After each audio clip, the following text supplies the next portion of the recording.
Hi viewers, welcome to filmy bit Telugu. మరికొన్ని రోజుల్లో ఒక యూట్యూబ్లో రివ్యూస్ అనేది కనిపించవా?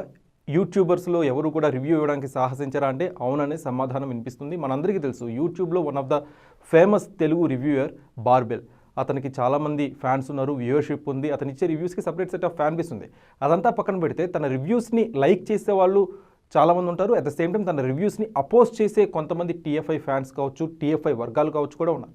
ఇప్పుడు రైట్ నౌ ఇష్యూ ఏంటంటే, సంక్రాంతి టైంలో రిలీజ్ అయిన సినిమాలకు గాను రివ్యూ ఇచ్చినందుకు బార్బెల్ చాలా ఇష్యూస్ ఫేస్ చేస్తున్నాడు, కోర్టు నోటీసులు ఎదుర్కొంటున్నాడు. ఓవరాల్గా ఇష్యూ ఏంటంటే, మనశంకర్ వరప్రసాద్ మూవీకి కావచ్చు, నారీ నారీ నడుము మురారి కావచ్చు, భర్త మహాశయులకు విజ్ఞప్తి, అలానే అనగన ఒక రాజు, ఈ సినిమాల ప్రొడ్యూసర్స్ నుంచి బార్బెల్కి కోర్టు నోటీసులు అందాయి. సో రైట్ నో బార్బెల్ ఈ విషయంపై ఫైట్ అయితే చేస్తున్నాడు. మరి ప్రస్తుతం స్టే అయితే పడింది. దీని తర్వాత తీర్పు ఎలా వస్తుంది అనేది ఇంకా ఎవరికీ తెలియదు. టీఎఫ్ఐకి అనుకూలంగా వస్తుందా లేకపోతే బార్బెల్కి అనుకూలంగా వస్తున్న విషయం ఇంకా ఎవరికీ తెలియదండి. సో రైట్ నో ఈ విషయంపై సోషల్ మీడియాలో అయితే పెద్దగా చర్చించుకుంటున్నారు, డిబేట్ చేసుకుంటున్నారు.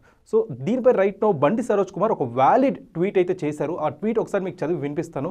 వన్స్ ట్వీట్ చదివిన తర్వాత బండి సరోజ్ కుమార్ ట్వీట్లో ఎంతవరకు న్యాయం ఉందనేది మనం మాట్లాడుకుందాం. బండి సరోజ్ కుమార్ ఏం ట్వీట్ చేశారంటే, కవర్లు తీసుకొని పెయిడ్ రివ్యూలు రాసే కొంతమంది అమ్ముడుపోయిన జర్నలిస్టులని పబ్లిక్ ఎప్పుడో వెలేసేసింది.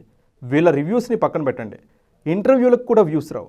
నిన్న మొన్న వచ్చిన పాడ్కాస్ట్ కుర్రోళ్ళకి లక్షల్లో వ్యూస్ వస్తున్నాయి. Because they discuss cinema. అలాగే యూట్యూబ్లో రివ్యూస్ ఇచ్చే ఇండిపెండెంట్ యూట్యూబర్స్లో అథెంటిసిటీ లేదని పబ్లిక్ భావించినప్పుడు వాళ్లే ఇగ్నోర్ చేస్తారు. ఆర్టికల్ 19 అని ఒకటి ఉంటుంది, దానిపై పిల్ వేసి పోరాడండి, లేదా రివ్యూస్ నచ్చకపోతే డైరెక్ట్గా ఫైట్ చేయండి. అంతేకాని ఈ కేసులు పెట్టి వాళ్ళ గొంతుకి మరింత బలం ఇవ్వడం తప్ప ఒరిగేదేమీ లేదు. అన్నిటికంటే ముఖ్యంగా టికెట్ రేట్లపై నియంత్రణ తీసుకొస్తే ఫుట్ఫాల్స్ వద్దన్నా పెరుగుతాయి. రెమ్యునరేషన్లు కావాలి, కలెక్షన్లు కావాలి, మళ్ళీ ఎవడు నోరు మెదపకూడదు అనేది బండి సరోజ్ కుమార్ ట్వీట్ అనమాట. సో ఓవరాల్గా బండి సరోజ్ కుమార్ చెప్పేది ఏంటంటే, టికెట్ రేటుపై నియంత్రణ తెస్తే ఆటోమేటిక్గా పబ్లిక్ థియేటర్స్కి వస్తారు. కానీ ఇక్కడ టీఎఫ్ఐ వైఖరి ఎట్లా ఉందంటే, మాకు టికెట్ రేట్ల పెంపు కావాలి, ఆడియన్స్ థియేటర్కి రావాలి, కానీ సినిమా చూసిన ఆడియన్స్ నెగిటివ్ రివ్యూ చెప్పకూడదు. ఇలా ఉందన్నమాట టీఎఫ్ఐ పరిస్థితి అని చెప్పి బండి సరోజ్ కుమార్ ఓవరాల్గా తన ట్వీట్లో రాసుకొచ్చారు.